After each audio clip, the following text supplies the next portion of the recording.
Mesdames et messieurs, bonjour et bienvenue à cette session de la revue de presse du lundi 2 décembre 2024, le tout premier numéro du dernier mois de l'année 2024.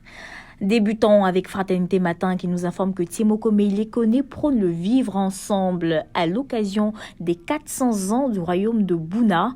Le journal nous rend également compte du CIREX 2024 qui a connu son apothéose avec des investissements de 4 000 milliards de francs CFA annoncés. Et cette première édition est un coup de maître, a déclaré Robert Begré-Mombé, chef du gouvernement ivoirien.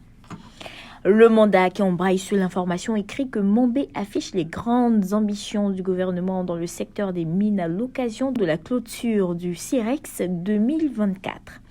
Le quotidien relaie également les propos du ministre Amédée Kouakou qui, depuis Biankouma, recadre le néopoliticien Thiam en ces termes.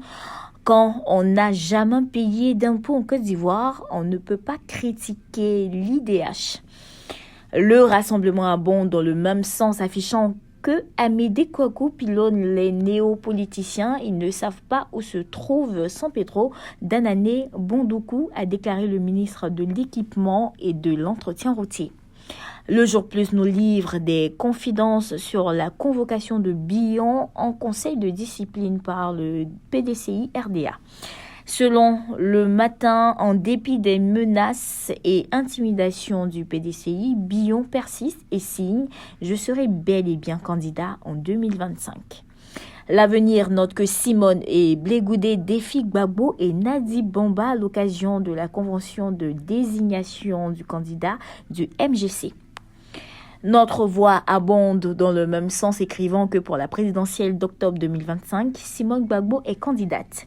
Dernière Heure Monde fait savoir que Simone Gbagbo dévoile les grands axes de son programme à la convention du MGC. Le Temps nous fait revivre les grandes réjouissances et fortes émotions dans le village de Gadjiseli où Gbagbo était en visite. Avant de se séparer, lisons la une de Soir Info qui nous rend compte d'un triste fait divers. Après une violente altercation avec son compagnon gendarme, une dame se saisit d'un couteau et éventre leur bébé de 7 mois. Terminons avec Le Matin qui nous rapporte que Kandia Camara est invité à la COP16 à Riyad dans le cadre de la lutte contre la désertification. Il est bon de rappeler que tous les journaux ayant servi pour la confession de cette revue de presse sont disponibles dans le réseau Edipresse. Mesdames et messieurs, voici ainsi égrené l'essentiel de l'actualité. Nous vous donnons rendez-vous demain, même heure, même canal. D'ici là, portez-vous bien.